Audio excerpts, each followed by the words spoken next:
इस वीडियो में हम लोग रीजनिंग के बारे में देखेंगे। रीजनिंग जो अभी रिसेंट टाइम में रेलवेज के एग्ज़ाम में आ रहा है। इस पर्टिकुलर वीडियो में मैंने जो क्वेश्चन लिया है वो सारा 15 दिन पहला हुआ एनटीपीसी के एग्ज़ाम से हुआ लिया है, जो कि रेलवे कंडक्ट करवा रहा है। रेलवे के द्वारा होता है, टीसीएस कंडक्ट करवाता है ना। टीसीएस कंडक्ट करवाता है तो रेलवे के ज़्यादातर क्वेश्चन जो होते हैं वो सिमिलर ही होते हैं एक दूसरे एग्ज़ाम से। तो इसको रेफरेंस मानते हुए अभी जो नया टाइप का जितना भी रीजनिंग पूछा जा रहा है, उन सभी रीजनिंग के क्वेश्चन को हम लोग दो दो क्वेश्चन करके सारा प्रैक्टिस कर लेंगे। अगर किन्हीं को बिल्कुल भी आइडिया नहीं है उनके लिए भी ये हेल्पफुल होगा वीडियो।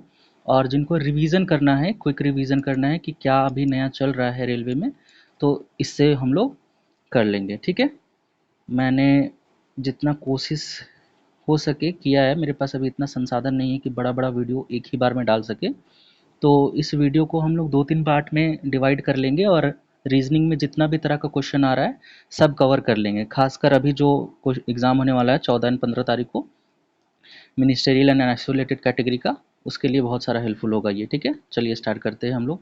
अपना सबसे पहला क्वेश्चन देखते हैं। क्वेश्चन नंबर 1 में बोल रहा है कि इफ़ 2 इज़ एडेड, यहाँ पे इस क्वेश्चन में हम लोग देख सकते हैं, if 2 is added to each even digit and 2 is subtracted from each odd digit in the number ये, तो ये नंबर है, इसको पहले हम लोग लिख लेते हैं 5 9 7 3 6 4 2, ये नंबर है। इसमें बोल रहा है कि अगर दो ऐड कर देंगे सारा इवन डिजिट में, तो इवन डिजिट कौन सा होता है जो 2 से डिविजिबल हो, तो इवन डिजिट ये है, इवन डिजिट ये है और इवन डिजिट ये भी है। तो इसमें हम 2 से प्लस कर देंगे और बोल रहा है 2 is subtracted from each odd digit, तो जो ऑड डिजिट है यानी कि जो 2 से डिविजिबल नहीं होगा, तो यहाँ पे हम 2 से माइनस कर देंगे, 2 सब्ट्रैक्ट करेंगे, तो -2 -2 -2 एंड देन -2। अब यहाँ से हमको एक नया नंबर मिलेगा। पहले ये माइनस और प्लस परफॉर्म कर लेते हैं हम। यहाँ पे 3 आ जाएगा, यहाँ 7 आ जाएगा, यहाँ पे 5 आ जाएगा, यहाँ पे 1 आएगा, यहाँ 8, यहाँ 6 और यहाँ पे 4। तो बोल रहा है क्वेश्चन अब, then what will be the sum of all even digits in the new number 10 form. तो जो नया नंबर बना, यानी कि ये वाला जो नया नंबर बना, तो इसमें जो इवन नंबर है, इवन डिजिट्स है, इसको सम करने पर कितना आएगा। तो इवन डिजिट यहाँ पे कौन कौन सा है, ये 8 6 4, तो इसको ऐड करेंगे कितना आएगा, 6 4 10 और 8 18, यानी कि जो ये क्वेश्चन पूछ रहा है इसका आंसर कितना होगा, 18, ऑप्शन नंबर डी, ये 18। ठीक है, इसी तरह से हम लोग आगे बढ़ते हैं। जैसा मैंने बोला कि एक तरह का क्वेश्चन का दो दो हम लोग प्रैक्टिस करेंगे, तो ये क्वेश्चन नंबर 2 सेम उसी तरह। अगर आप लोग चाहे तो वीडियो को पॉज करके और खुद से भी ट्राई कर सकते हैं, देन मेरा सॉल्यूशन आप लोग देख सकते हैं बाद में। बोल रहा है if 1 is added to each odd digit, और 2 सब्ट्रैक्ट कर रहे हैं इवन डिजिट पे। नंबर क्या है, ये है नंबर। चलिए इसको लिख लेते हैं नंबर को यहाँ पे, 5 1 7 4 8 6 2 3, ये नंबर है। 1 जो है ऐड करेंगे ऑड डिजिट में, तो ऑड डिजिट कौन सा है, ये यहाँ 1 ऐड किए, यहाँ भी 1 ऐड किए, यहाँ भी 1 ऐड किए और यहाँ भी 1 ऐड किए। उसके बाद बोल रहा है इवन जो डिजिट होगा, इवन जो डिजिट होगा उसमें 2 माइनस करेंगे, यानी कि यहाँ पे 2 माइनस, यहाँ 2 माइनस, यहाँ 2 माइनस, यहाँ 2 माइनस। ठीक है, तो जो नया नंबर बन रहा है, पहले नया नंबर बना लेते हैं। 5 और 1 6, 2 8, यहाँ पे 2 6 4, यहाँ आ गया 0, यहाँ आ गया 4। ठीक है, तो बोल रहा है कि जो नया नंबर बनेगा कितना डिजिट्स है, then how many digits will appear more than once in the new number 10 form. तो जो नया नंबर बना वहाँ पे कितने ऐसे डिजिट्स है जो एक से ज़्यादा बार आ रहा है। तो सबसे पहले हम लोग चेक करते हैं, तो देखिए 6 जो है वो 2 बार आ रहा है, यानी कि एक ऐसा डिजिट कौन सा हो गया, 6 हो गया। उसके बाद 2 जो है वो भी एक से ज़्यादा बार आ रहा है यहाँ पे और यहाँ पे, यानी कि एक वो डिजिट 2 भी है। और 4 भी एक ऐसा डिजिट है जो एक से ज़्यादा बार आ रहा है ना, यहाँ पे 4 भी एक ज़्यादा बार आ रहा है, यानी कि टोटल कितने डिजिट्स हो गए, 6 2 और 4, यानी कि 3 डिजिट्स हुए, है ना। टोटल 3 डिजिट हुआ जो एक से ज़्यादा बार आ रहा है, यानी कि यहाँ पे आंसर क्या होगा, ऑप्शन सी 3। ठीक है, ये एक टाइप का रीजनिंग का क्वेश्चन जो अभी रेलवे में पूछा जा रहा है। देन आगे बढ़ते हैं हम लोग। एक ये इस तरह का भी क्वेश्चन पूछ रहा है, इसको भी हम लोग देख लेते हैं। इसमें क्या है, नंबर्स लिखा हुआ रहता है, इसको अरेंज करने को बोलता है, देन उससे क्वेश्चन पूछता है। जैसे कि क्वेश्चन नंबर 3 पहले पढ़ते हैं हम लोग। 3 बोल रहा है each of the digits in the number इतना इतना is arranged in the ascending order. सबसे पहले इसको असेंडिंग ऑर्डर में अरेंज करना है फ्रॉम लेफ्ट टू राइट, है ना। तो ये आपका लेफ्ट साइड हो गया, ये आपका राइट साइड हो गया, सिंपल सा है। जो आपका हाथ है लेफ्ट वो लेफ्ट साइड हो गया, जो आपका हाथ है राइट यानी कि वो आपका राइट साइड हो गया। तो इसको असेंडिंग ऑर्डर में अरेंज करना है, यानी कि बढ़ते क्रम में अरेंज करना है। तो पहले इसको अरेंज करते हैं। सबसे पहले आएगा 1, देन आएगा 2, देन आएगा, सबसे पहले ना नंबर लिख लेते हैं, वेट, उस नंबर को लिख लेते हैं क्योंकि ये बाद में हमको कंपेयर करने को बोलेगा। तो हम लोग नंबर लिख लेते हैं 3, 3, 5, 1, 6, 4, 7, 2। अब यहाँ पे इसको हम असेंडिंग ऑर्डर में अरेंज करते हैं। यहाँ पे आएगा 1, 2, देन 3, 4, 5, 6, 7। ये अरेंज हो गया असेंडिंग ऑर्डर में। आप लोग भी एकदम वीडियो पॉज करके खुद से देखिए कि क्या ये असेंडिंग ऑर्डर में अरेंज हुआ है या नहीं। देन बोल रहा है द पोजिशंस ऑफ, क्वेश्चन पूछ रहा है the positions of how many digits will remain unchanged as compare to that of the original number. तो जो ओरिजिनल नंबर था उसमें से ऐसा कितना डिजिट है जो अनचेंज्ड है, मतलब जो जहाँ पे था वहीं पे है। ये 3 तो नहीं है, ये 5 तो नहीं है, ये भी चेंज हो गया, ये भी चेंज हो गया, ये भी चेंज, ये भी चेंज, ये भी चेंज, सब आप लोग देख सकते हैं कि चेंज हो ही गया है। तो यहाँ पे इसका आंसर क्या होगा? 0। एक भी ऐसा डिजिट नहीं है जो अनचेंज रहा हो। ठीक है, एक भी नहीं है जो अनचेंज रहा हो, सब का सब चेंज हो गया है।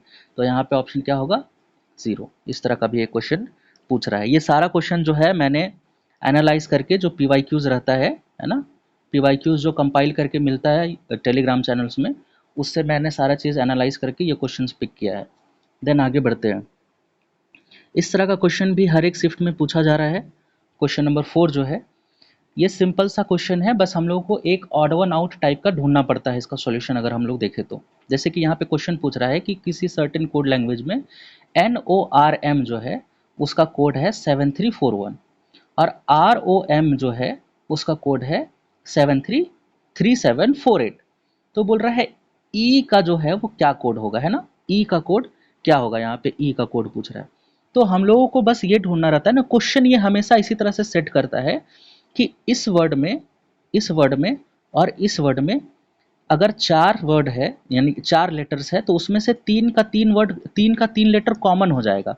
जैसे कि आप लोग यहाँ पे देख सकते हैं ओ और ओ कॉमन है, एम और एम कॉमन और फिर आर और आर कॉमन है ना।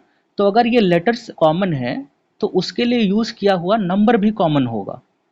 तो हम लोग नंबर भी कॉमन निकालते हैं। जैसे कि आप लोग को दिख रहा है यहाँ पे 7 कॉमन है, यहाँ पे 3 कॉमन है, 3 कॉमन है, और यहाँ पे 4 कॉमन है, 4 कॉमन है। तो जो आर ओ आर एम है इसके लिए 7, 3 और 4, अब ये एग्जैक्ट ऑर्डर में 0 का ओ का 7, आर का 3, एम का 4 इस तरह से यूज नहीं किया होगा, बट इन तीनों के लिए यही है। तो ये तो आंसर नहीं होगा क्योंकि हमसे पूछ रहा है ई का। तो ई यूज किस में हुआ है? आप लोग देखो यहाँ रोम में ई यूज हुआ है, रोम में।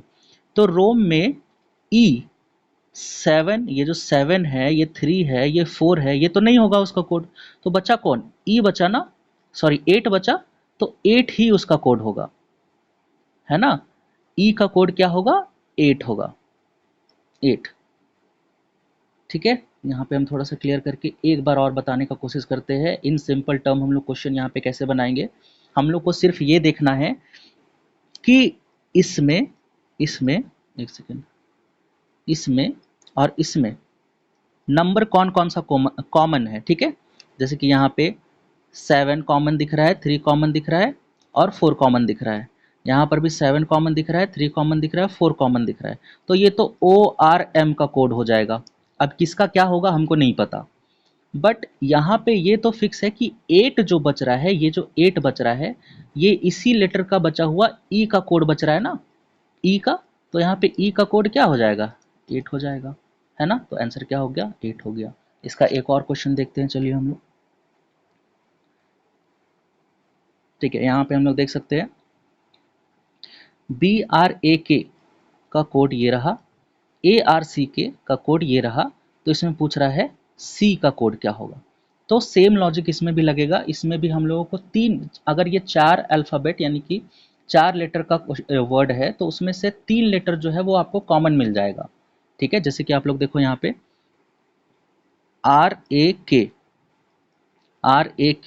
और यहाँ पर भी RAK कॉमन है ना, कॉमन है।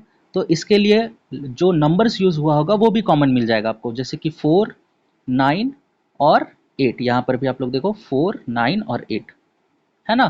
तो ये तो नहीं होगा सी का कोड, है ना। ये जो 4, 9, 8 है, ये सी का कोड नहीं होगा। ये जो कॉमन लेटर्स आ रहा था आपका, कौन कौन सा कॉमन लेटर आ रहा था, ए, आर और के, इसके लिए कोड होगा। तो अब सी कौन से लेटर में है, इस लेटर में है।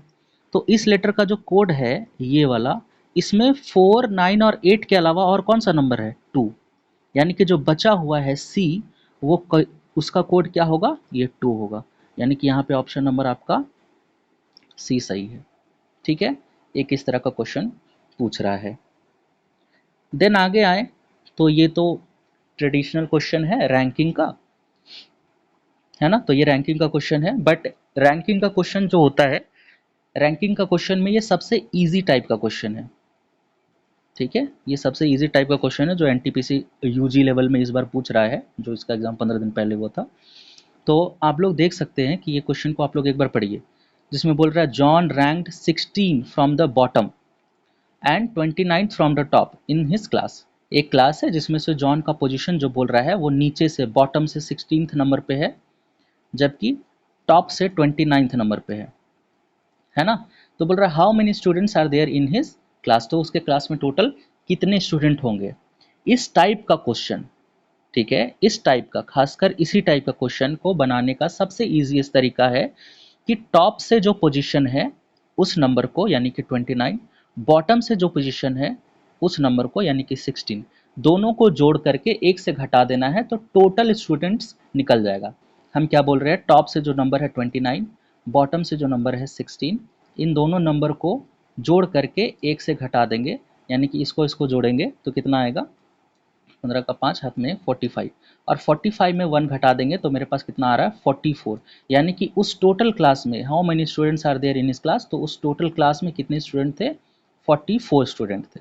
ठीक है, ये ट्रिक, ये जो मैंने ये तरीका बताया कि टॉप वाले और बॉटम वाले को जोड़ करके 1 से माइनस कर देना है, ये खासकर इसी तरह के क्वेश्चन में काम आएगा जिसमें किसी एक स्टूडेंट का रैंक ऊपर से और नीचे से दिया हुआ है, या फिर किसी एक स्टूडेंट का रैंक दायां से या फिर बायां से दिया हुआ है। ठीक है, इसमें सिंपल सिंपल सा ये वाला तरीका लगा करके हम लोग सॉल्व कर देंगे कि उसमें टोटल कितना स्टूडेंट्स होगा। सेम इसी तरह का एक और क्वेश्चन हम लोग देखते हैं। यहाँ पे लिखा हुआ है कि UVX जो है वो रैंक कर रहा है 14th from the top, top से 14 नंबर पे। ठीक है, तो टॉप वाला रैंक और बॉटम वाला रैंक 79, दोनों को जोड़ देंगे और -1 कर देंगे तो कितना आएगा इसमें देखते हैं। 9 और 3 13 का 3, हाथ में 1, 7 और 1 8 और 1 9 93, -1 यानी कि 92, यानी कि उस क्लास में कितने टोटल स्टूडेंट थे, 92 टोटल स्टूडेंट थे। यहाँ पे आपका 92 आंसर होगा। ठीक है, आगे बढ़ते हैं। यहाँ पे ये जो है ये भी कोडिंग डिकोडिंग का क्वेश्चन है, सेम उसी तरह का कोडिंग का क्वेश्चन है जो ऊपर में हम लोग देख रहे थे अभी, है ना, जिसमें से 3 कॉमन आ रहा था, एक अलग आ रहा था। सेम उसी टाइप का, थोड़ा सा अलग क्वेश्चन है बट उसी टाइप का है। इसमें से एक ऐसा वर्ड आपको देगा, जैसे कि हम पहले क्वेश्चन पढ़ते हैं इसमें, इन सर्टेन कोड लैंग्वेज, ये चेस्ट सर्ट कोल का कोड दिया है YMAWXU और कोल लेक पिग का कोड दिया है AWYHKY। इसमें से आपसे पूछ रहा है कोल कोड का, कोल जो कोड है उसका क्या होगा। ठीक है, उसका डिकोड करेंगे तो क्या आंसर आएगा। तो यहाँ पे हमेशा एग्जामिनर क्वेश्चन वही तरह से सेट करता है, प्रीलिम्स में खासकर अभी ऐसा ही सेट हो रहा है कि ये क्वेश्चन आपसे वही पूछेगा जो एक कॉमन हो, सिर्फ यही कॉमन होगा। यहाँ पे क्वेश्चन पूछ रहा है ना कोल, तो आप देखोगे कि इसमें भी कोल एक ही कॉमन है और इसमें भी कोल ही कॉमन है। ये जो दो कोड दिया हुआ था इसमें से एक ही वर्ड कॉमन है, कोल और कोल। यानी कि अगर कोल ही कॉमन है तो इसके लिए जो यहाँ पे इसका जो कोड यूज किया हुआ होगा वो भी कॉमन मिलेगा, यानी कि एक ही कॉमन मिलेगा आपको, जो कि आप देखो AW और AW कॉमन मिल रहा है ना। अगर आपका यहाँ पे कोल और कोल कॉमन मिल गया तो यहाँ पे डी कोड भी उसका AW और AW ही कॉमन मिलेगा, यानी कि कोल का जो है डी कोड क्या आएगा, AW। सिंपल सा क्वेश्चन है। ठीक है, क्वेश्चन ही ऐसा सेट हो रहा है इस तरह से कि एक ही वर्ड कॉमन रहता है, वही उसका आंसर रहता है। जैसे कि क्वेश्चन नंबर 9 आप लोग देख सकते हैं, सेम क्वेश्चन है। वैन एल्फ सैंड का ये कोड है, एल्फ पोएम डेस्क का ये इसका डी कोड है। तो अब आपसे पूछ रहा है कि एल्फ को किस तरह से कोड किया होगा। तो यहाँ पे सिंपल सा आप लोग देखो ना कि एक ही चीज़ हम बताएं ना, एक ही चीज़ कॉमन होगा। आप लोग देख लो, यहाँ पे एल्फ कॉमन है और इसमें भी क्या कॉमन है, एल्फ ही कॉमन है और कुछ कॉमन नहीं है। तो कॉमन जो वर्ड्स है उसके लिए एक ही कोई कोड यूज़ हुआ होगा ना, एल्फ के लिए तो कोड एक ही यूज़ हुआ होगा। तो यहाँ पे आप लोग देखो कि दोनों में कॉमन क्या है, यहाँ पे देखो आप लोग आई और आई कॉमन है, यहाँ पर भी देखो आप लोग आई और आई कॉमन है, यानी कि एल्फ के लिए कौन सा कोड यूज़ किया है, आई आई। यानी कि यहाँ पे ऑप्शन नंबर सी जो है वो सही आंसर है। ठीक है, आगे बढ़ते हैं। इस तरह के क्वेश्चन के अलावा यहाँ पे एक ये रीजनिंग में क्वेश्चन पूछ रहा है, जिसमें क्या करना क्या होता है कि साइन को सिर्फ इंटरचेंज करना होता है और कुछ नहीं करना है, बाकी यहाँ पे मैथ का ऑपरेशन होता है। जैसे कि यहाँ पे बोल रहा है कि प्लस और डिवाइड के साइन को इंटरचेंज कर देंगे। ठीक है, प्लस और डिवाइड के साइन को इंटरचेंज कर देंगे। और बोल रहा है माइनस और इनटू के साइन को भी इंटरचेंज कर देंगे। ठीक है, माइनस और इनटू के साइन को भी क्या करेंगे, इंटरचेंज कर देंगे। यहाँ पे माइनस और ये इनटू का साइन को। तो सबसे पहले हम लोग लिखते जाते हैं, जैसे कि 603 लिखा है तो 603 लिख दिए, और यहाँ पे प्लस का साइन था तो प्लस का साइन किससे चेंज होगा, डिवाइड से, तो यहाँ डिवाइड का लगा दिए सिंबल। देन यहाँ पे बोल रहा है 9, 9 लिख दिए। 9 के बाद क्या है, मल्टीप्लाई, तो मल्टीप्लाई जो है वो किससे चेंज होगा, माइनस से चेंज होगा, तो माइनस लिख देते हैं। फिर लिख दिए 18, तो 18। 18 के बाद है माइनस, माइनस किससे चेंज होगा, माइनस चेंज होगा मल्टीप्लाई से, तो मल्टीप्लाई लिख दिए यहाँ पे। उसके बाद 6, 6 जो है कहाँ गया, हाँ 6 है तो 6 लिख दिए। और डिवीजन का साइन है ना, तो डिवीजन किससे चेंज होगा, प्लस से, तो प्लस लिख दिए। और 56। अब इसको सिंपली सॉल्व कर देंगे। सॉल्व करेंगे तो कितना आएगा, सबसे पहले डिवीजन होता है ना, डी मास का रूल लगाएंगे, division multiplication addition and subtraction, DMAS. तो सबसे पहले डिवीजन करेंगे तो 9 को 603 से डिवाइड देंगे तो कितना आएगा, 67 है ना। देन माइनस, और फिर ये डिवीजन के बाद यहाँ पे मल्टीप्लाई कर देंगे, 108 आना चाहिए। अगर मेरे से कोई गलती होगा तो इसको आप लोग सही कर लीजिएगा, प्लस 56। ठीक है, उसके बाद हम लोग क्या करेंगे, प्लस करेंगे, इसको और इसको जोड़ देंगे। तो 13 का 3, हाथ में 1 और 6 6 12, आई थिंक इतना आना चाहिए। और देन इसको माइनस कर देंगे 108 से। तो जब इसको 108 से माइनस करेंगे तो कितना आएगा मेरे पास, 15 आना चाहिए, है ना। तो आंसर इज 15। सिंपल सा इस तरह से क्वेश्चन बनेगा, कुछ करना नहीं है, बस साइन को इंटरचेंज करना है, आपका आंसर आ जाएगा। एक इस तरह का क्वेश्चन भी पूछा जा रहा है आजकल। ठीक है, फिर क्वेश्चन नंबर 11 में आते हैं। तो क्वेश्चन नंबर 11 में बोल रहा है 18, 18 minus 3 divided by 9 plus 15 into 13।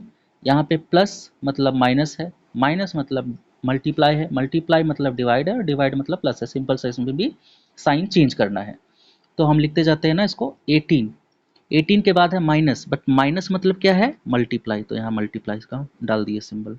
Then 3, 3, 3 के बाद है डिवाइड, डिवाइड का मतलब क्या है, डिवाइड मतलब है प्लस, तो यहाँ प्लस का सिंबल डाल दिए। उसके बाद क्या बोल रहा है, 9, 9 लिख दिए। फिर है प्लस, प्लस मतलब माइनस यानी कि माइनस। 15, तो 15, 15 के बाद क्या है, इनटू, और इनटू यानी कि मल्टीप्लाई का मतलब क्या है, डिवाइड, यानी कि यहाँ पे डिवाइड लगा दिए 3। अगेन अब यहाँ पे मेरा क्वेश्चन तैयार हो गया। डी मास का रूल लगाएंगे तो सबसे पहले डिवीजन करेंगे, इसको डिवाइड करेंगे यहाँ पे, तो यहाँ पे 5 आ गया। इसको और इसको मल्टीप्लाई करेंगे तो यहाँ पे 54 आ गया। फिर यहाँ पे प्लस 9 और माइनस 5, प्लस प्लस सबसे उसके बाद प्लस करेंगे, 54 और 9 जुट गया तो कितना हो जाएगा, 63 माइनस 5, 63 माइनस 5 यानी कि 58, है ना, ये ऑप्शन सी 58। इस तरह से आपका ये क्वेश्चन भी पूछा जा रहा है। देन आगे आएंगे सबसे कॉमन क्वेश्चन जो हर एक एग्जाम में पूछा जाता है, सीरीज का क्वेश्चन, है ना। तो सीरीज का क्वेश्चन भी पूछा जा रहा है, मैंने 2 क्वेश्चन रखा है इसमें, इसको सॉल्व कर लेते हैं। जैसे कि इस पर्टिकुलर क्वेश्चन में अगर हम लोग देखें तो सबसे पहले डिफरेंसेस निकालेंगे, क्योंकि यहाँ पे जो है नंबर पास पास है, ज़्यादा दूर दूर नहीं है, तो डिफरेंसेस निकाल के देखते हैं। अगर यहाँ पे इसका डिफरेंस निकालेंगे, एक सेकेंड हम साइड में लिख लेते हैं, 13, 19, 31, 55 और 103। तो इसका इसका डिफरेंस निकालेंगे तो 6, इसका और इसका डिफरेंस निकालेंगे तो 12, इसका और इसका डिफरेंस निकालेंगे तो 24, और इसका निकालेंगे तो 48, क्योंकि अब मेरा पैटर्न यहाँ पे मिल गया। अगला नंबर क्या होगा, तो ये दो गुना होते जा रहा है। 6 का दो गुना 12, 12 का दो गुना 24, 24 का दो गुना 48, तो 48 का दो गुना कितना होगा 96, यानी कि 103 में 96 जोड़ देंगे तो कितना होगा 199 हो जाएगा, है ना। यानी कि मेरे पास नंबर जो है, जो आंसर आना चाहिए वो आना चाहिए 199। इस तरह का कोई क्वेश्चन पूछा जा रहा है। आगे बढ़ते हैं। ये एक और है क्वेश्चन, सीरीज का है, इसको भी देख लेते हैं। इसमें ये है कि ये बीच में यहाँ पे क्वेश्चन पूछ दिया है ना, इसको भी देख लेते हैं। 5 डैश 10 19 35 और देन 60। ठीक है, इसमें भी हम लोग देख रहे हैं कि नंबर्स जो है वो ज़्यादा दूर दूर नहीं है। तो सबसे पहले हम लोग डिफरेंस निकाल लेते हैं कि डिफरेंस क्या है। इसके बीच में 9 का डिफरेंस है, इसके बीच 16 का डिफरेंस है, हाँ जी बिल्कुल 16 का डिफरेंस है, और देन इसके बीच 25 का डिफरेंस है। तो यहाँ पे हमको साफ साफ दिख रहा है कि ये 3 का स्क्वायर है, ये 4 का स्क्वायर है, ये 5 का स्क्वायर है। यानी कि यहाँ पे और यहाँ पे क्या होना चाहिए था, यहाँ पे 2 का स्क्वायर होना चाहिए था और यहाँ 1 का स्क्वायर होना चाहिए था। 1 का स्क्वायर यानी कि 1 ऐड होगा, यहाँ पे 4 ऐड होगा। तो 5 में जब 1 ऐड करेंगे तो 6, और 6 में जब 4 ऐड करेंगे तो 10 आ रहा है, बिल्कुल सही है। यानी कि 6 यहाँ पे सही आंसर है, यानी कि ऑप्शन ए 6 नंबर यहाँ पे सही है। ठीक है, इस तरह का क्वेश्चन पूछा जा रहा है, पहले भी आप लोगों ने देखा होगा, ये कोई नया चीज़ नहीं है। आगे ये वाला क्वेश्चन पूछा जा रहा है। इस वाले क्वेश्चन का सर पैर नहीं होता। ठीक है, हम पहले ही बता दे रहे हैं, इस वाले क्वेश्चन का कोई सर पैर नहीं होता। एग्जामिनर का जैसा मन करता है वो वैसा इस तरह का क्वेश्चन को सेट कर देता है, यहाँ पे किसी भी तरह का ऑपरेशन वहाँ पे दे देता है। ठीक है, बट ये वाला क्वेश्चन आप लोग देखो, मैंने जो देखा एनटीपीसी में इस बार यूजी वाले में, वो थोड़ा सा इजी करके दे रहा है, जबकि एसएससी का एग्जाम वगैरह में ये सब चीज़ बहुत टफ करके देता है। ठीक है, अच्छा खासा समय लगता है इसको सॉल्व करने में। तो यहाँ पे आप लोग देख सकते हैं, इसको सिंपली डिकोड कर सकते हैं ना हम लोग। ये 7 2 जा 14 है, और ये 16 को 3 से मल्टीप्लाई करेंगे तो 48, यानी कि पहला पोजीशन और सेकंड वाले पोजीशन को मल्टीप्लाई करने पर थर्ड वाला पोजीशन आ रहा है। तो ऑप्शन में भी हम लोग को वही ढूंढना है। इस तरह से आपको ऑप्शन दिखा हुआ रहे, मिला वहाँ पर मिलेगा। तो यहाँ पे आप लोग देख लो कि किसको मल्टीप्लाई करने पर, यहाँ पे आप लोग देखो ऑप्शन सी में पहला और दूसरा 5 3 को मल्टीप्लाई करने पर यहाँ पे थर्ड वाला आ रहा है, यानी कि सी नंबर ऑप्शन जो है वो सही है। इसी तरह का एक और क्वेश्चन हम लोग देखते हैं 15 नंबर में, इसको भी आपको डिकोड करना पड़ेगा। आई थिंक इसमें भी सेम डिकोड है, देख लीजिए आप लोग। और ऐसा नहीं है कि मैंने ये रैंडम क्वेश्चन उठाया है, हम इतना सारा टाइप तो कर नहीं पाएंगे खुद से। ठीक है, ये जो भी है मैंने कॉपी पेस्ट किया है एनटीपीसी यूजी के एग्ज़ाम से। ठीक है, एनटीपीसी यूजी के एग्ज़ाम से। चलिए देखिए, 8 3 ज़ा सिंपल सा, 8 और 3 को मल्टीप्लाई करेंगे 24, 5 और 8 को मल्टीप्लाई करेंगे 40। ऑप्शन में भी हमको वही ढूंढना है। ऑप्शन में ढूंढे तो यहाँ पे देख लीजिए आप लोग, ऑप्शन नंबर डी में 4 और 9 को मल्टीप्लाई करने पर 36 आ रहा है। ये ऑप्शन डी यहाँ पे सही आंसर होगा। आगे बढ़े तो 16 नंबर में, ओके, ये भी सीरीज का क्वेश्चन है, बट ये अल्फ़ाबेट का सीरीज का क्वेश्चन है। ठीक है, इसमें हम लोग अल्फ़ाबेटिकल ऑर्डर से अरेंज करके सीरीज का आंसर निकालेंगे। हम इस तरह का क्वेश्चन को जब अब बनाने का अप्रोच लगाते हैं तो हम क्या करते हैं कि सबसे पहले पहला पहला लेटर को ही लिखते हैं, जी जेड एस एल। ये जो पहला पहला लेटर है ना, पहले इसको लिखेंगे जी जेड एस एल। इसका नंबर कितना होता है 7, जेड का 26, एस का 19, एल का 12। तो ये आपको क्या लग रहा है इसमें क्या किया हुआ है, माइनस कर रहा है ना। यहाँ पे आप लोग देख सकते हैं 26 में से कितना माइनस करेंगे कि 19 आ जाएगा। तो आई थिंक 7 माइनस करेंगे, 19 में भी 7 माइनस करेंगे तो 12 आएगा, नेक्स्ट वाले में भी 7 माइनस करना होगा। तो 12 में से 7 माइनस करेंगे तो कितना आंसर आएगा, 5, है ना, 5 आएगा। और 5 का अल्फ़ाबेटिकल ऑर्डर में क्या वैल्यू होता है, 8, सॉरी ई, है ना, ई होता है। तो यहाँ पे आप लोग देख सकते हैं कि यहाँ पे पहला लेटर ही सबका जो है वो अलग अलग है, और यहाँ पे एक ही है जिसका ई में ऑप्शन आ रहा है। तो अब हम आगे इसका दूसरा तीसरा लेटर क्यों ही निकालेंगे जब मेरा यहीं पे आंसर आ रहा है ऑप्शन ए में ही। तो इसका ऑप्शन ई एच सी ही होगा, हमको आगे निकालने का जरूरत यहाँ पे नहीं है। तो ऑप्शन यहाँ पे ए जो है वो सही है। इसी तरह का एक और क्वेश्चन हम लिए होंगे, बिल्कुल यहाँ पे है, इसको भी चलिए सॉल्व करते हैं सेम उसी तरह से। अच्छा देखिए, यहाँ पे हम बोले थे अभी पिछले वाले क्वेश्चन में कि हम पहला लेटर से स्टार्ट करते हैं, जैसे कि WBGL। अब जब हम ऑप्शन देख रहे हैं यहाँ पे, तो ऑप्शन में देख रहे हैं कि सारे ऑप्शन में पहला जो है वो सेम है, क्यू है, क्यू लिखा हुआ है। तो जब हम पहला वाला का कोड निकालेंगे तो क्यू ही आएगा, है ना, क्यू आ जाएगा, क्यू। तो हम इसको तो हम इसको क्यों ही निकाले, है ना, यहाँ पे पन बन रहा है बहुत अच्छा। तो हम इसको क्यों ही निकाले जब क्यू आ रहा है तो हम पहला लेटर को नहीं निकालेंगे, हम लोग सेकंड वाले लेटर में आएंगे। जैसे कि सेकंड वाला लेटर क्या है, ए, उसके बाद है एफ, देन के, देन पी। ये जो है आपका सेकंड वाले लेटर है सभी के। तो यहाँ पे पोजीशन लिखते हैं 1, 6, के एल यानी कि 11, पी यानी कि 16। चलिए इसमें क्या करना है, कितना किया है, +5 दिख रहा है ना आप लोगों को, +5 +5 +5। तो अगले वाले में भी +5 करेंगे तो यहाँ पे आ जाएगा 21। और 21 कितना का होता है, यू का। देखते हैं यू किस में है, यहाँ पे एक ही ऐसा ऑप्शन है जिसमें आप लोगों को बीच में यू दिख रहा होगा, ऑप्शन नंबर डी। यानी कि आंसर क्या आना चाहिए था, क्यू, यू और आर आना चाहिए था। यानी कि यहाँ पे क्यू, यू और आर। ठीक है, आगे बढ़ते हैं। अब यहाँ पे एक इस तरह का क्वेश्चन पूछ रहा है जिसमें अल्फ़ाबेट में ही 3 का सेट देता है, और इसमें पूछता है कि इसमें से ऑड वन कौन सा है, इसको आप छांटिए। तो ऑड वन छांटने के लिए आपको क्या करना पड़ेगा, सभी लेटर्स को लिख लीजिए। सबसे आसान तरीका यही होता है, सभी लेटर्स को लिख लीजिए ऑप्शंस में, जैसे कि FGC लिख लिए, देन BCY लिख लिए, देन LNI और फिर NOK, और देन इसका पोजीशन वैल्यू लिख लीजिए, 6, 7, 3, 2, 3, 25, 12, 14 और 9, 14, 15 और ये 11। ठीक है, अब देखते हैं कि कौन सा ऑड है। सो यहाँ पे ये 25 है, इसको अच्छे से लिख देते हैं।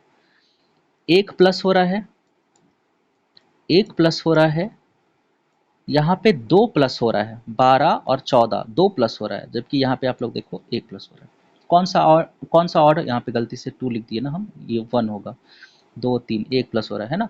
तो आपको कौन सा ऑड दिख रहा है, ये वाला ऑड दिख रहा है ना, यहाँ 2 प्लस हो रहा है, बाकी के तीनों में 1 ही प्लस हो रहा है, यानी कि LNI जो है वो ऑड है, यानी कि ऑप्शन सी जो है वो यहाँ पे सही हो जाएगा। और बढ़ते हैं आगे, क्वेश्चन नंबर 19 में आप लोग देख लीजिए, सेम क्वेश्चन है, इसको भी इसी तरह से बनाएंगे।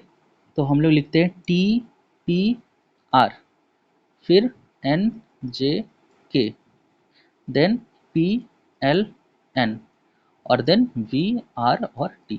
चलिए इसका पोजीशन वैल्यू लिखते हैं 20, ये P है ना, तो ये 16 और ये 18, 14, ये हो गया 10, ये 11, 16, L12 एंड 14, ये 22, 18 और 20। चलिए देखते हैं, 4 माइनस 4 माइनस 4 माइनस, जबकि यहाँ पर भी 4 माइनस। ठीक है, यहाँ पे कोई दिक्कत नहीं है, आगे बढ़ते हैं। यहाँ पे 2 माइनस, यहाँ पे देखिए आप लोग 1 माइनस, है ना, जबकि यहाँ पे 2 माइनस हो रहा है, यहाँ पर भी 2 माइनस हो रहा है, यहाँ पे क्या हो रहा है, एक ही माइनस हो रहा है ना। तो यानी कि यहाँ जो NJK है ये ऑड है, ये NJK जो है वो ऑड है, यानी कि ये आंसर हो गया। अगला क्वेश्चन नंबर 20 साइलोगिज्म का क्वेश्चन है ना, कॉमन सा क्वेश्चन है, हर बार एग्जाम में पूछता ही पूछता है, चाहे बैंकिंग हो, रेलवे हो, SSC हो, सभी में इस तरह का क्वेश्चन पूछता है। ठीक है, इसमें देखते हैं, all beats are chair, statement बोल रहा है all beats are chair and then all beats are smokes, दोनों बोल रहे हैं। ठीक है, तो जब ऑल का हम लोग फिगर बनाते हैं तो ऐसे बनाते हैं, जैसे कि अगर हम बोले ये ऑल ए है तो ऑल ए आर बी, ऐसे ऑल ए आर बी इस तरह से बनाते हैं ना। तो इसको भी इसी तरह से बनाएंगे। तो सबसे पहला वाला जो स्टेटमेंट बोल रहा है ऑल बीड्स आर चेयर, सभी का सभी जो बीड है वो क्या है, चेयर है, सी से डिनोट कर देते हैं। And all beads are monks, और सभी का सभी बीड्स भी जो है वो मॉन्क है, सभी का सभी। एक सेकेंड, इसको हम इसको हम थोड़ा अच्छे से बनाते हैं ना। ऑल बीड्स आर चेयर्स, ये सारा का सारा जो बीड है वो चेयर है, और जबकि सारा का सारा बीड्स जो है वो मॉन्क भी है, तो ये बीड जो है वो सारा का सारा क्या हो जाएगा, मॉन्क भी हो जाएगा। ठीक है, ये सारा का सारा बीड जो है वो मॉन्क भी हो जाएगा। ये स्टाइलस पहली बार चला रहे हैं तो टेढ़ा मेढ़ा हो रहा है, गोल तो ऐसा सर्कल बन नहीं रहा है, यहाँ पे बन गया, वहाँ नहीं बन रहा था। ठीक है, तो अब यहाँ पे कुछ कंक्लूजन है, उसको चेक करते हैं। जैसे कि यहाँ पे बोल रहे हैं सम चेयर्स आर मॉन्क्स, कुछ चेयर जो है वो मॉन्क है, तो हाँ बिल्कुल दोनों का सर्कल एक दूसरे से टच कर रहा है, तो यहाँ पे ए जो है वो राइट हो गया। एंड देन बोल रहा है ऑल मॉन्क्स आर बीड, क्या सभी का सभी मॉन्क्स जो है वो बीड है? नहीं, इसका उल्टा सही है, सभी का सभी बीड जो है वो मॉन्क है, लेकिन सभी का सभी मॉन्क जो है वो बीड नहीं है, यानी कि यहाँ पे ऑप्शन नंबर 2 जो है वो गलत है। तो हम लोग चेक करेंगे यहाँ पे, तो option number option number C, हाँ सी में आप लोग देखिए, ओनली कंक्लूजन वन फॉलोज, सिर्फ कंक्लूजन वन जो है वो फॉलो कर रहा है। ठीक है, आगे बढ़ेंगे। यहाँ पे एक और क्वेश्चन है साइलो का। ऑल सैकेट्स आर हैट, स्टेटमेंट बोल रहा है ऑल सैकेट्स आर हैट्स। एक सेकेंड, इसको थोड़ा नीचे कर दे ताकि मेरे को लिखने का जगह मिले। ऑल सैकेट्स आर हैट, सॉरी हाँ हाँ, ऑल सैकेट्स आर हैट, सभी का सभी जो सैकेट है, इसको एस से डिनोट कर देते हैं, ये सभी का सभी सैकेट जो है वो हैट है। और बोल रहा है सम सैकेट्स आर कैप्स, इसमें जो जो कुछ सैकेट्स है वो कैप्स है, ये कैप है। ठीक है, तो हम इसका अगर देखें कंक्लूजन, तो बोल रहा है conclusion some hats are caps, क्या कुछ कुछ कैप्स जो है ना, ये कुछ कैप्स जो है वो हैट है, तो बिल्कुल ये कैप और हैट एक दूसरे का टेरिटरी में घुस रहा है ना, इसी तरह से समझ लेंगे इसको कि एक दूसरे के टेरिटरी में जा रहा है, एक दूसरे को टच कर रहा है, यानी कि ये जो पहला वाला स्टेटमेंट है कंक्लूजन वन जो है वो फॉलो कर रहा है। ऑल कैप्स आर शैकेट्स, क्या सभी के सभी कैट शैकेट्स है? तो आप लोग देखिए ना, इधर का तो जो कैप है, इतना वाला कैप, ये तो किसी के घर पे नहीं जा रहा है, ये तो कुछ भी इसमें टच नहीं कर रहा है, तो ये जो है ऑल कैप्स जो है वो सैकेट्स नहीं है, यानी कि इसमें भी कंक्लूजन टू जो है वो फॉलो नहीं कर रहा है, यानी कि इसमें भी सिर्फ क्या फॉलो कर रहा है, कंक्लूजन वन, यानी कि ऑप्शन नंबर डी में आप लोग देखो लिखा हुआ है ओनली कंक्लूजन वन फॉलोज। ठीक है, तो आई थिंक आधा घंटा का क्लास तो हो गया होगा इसमें, और इसके बाद मैंने अभी क्वेश्चन बनाया भी नहीं है।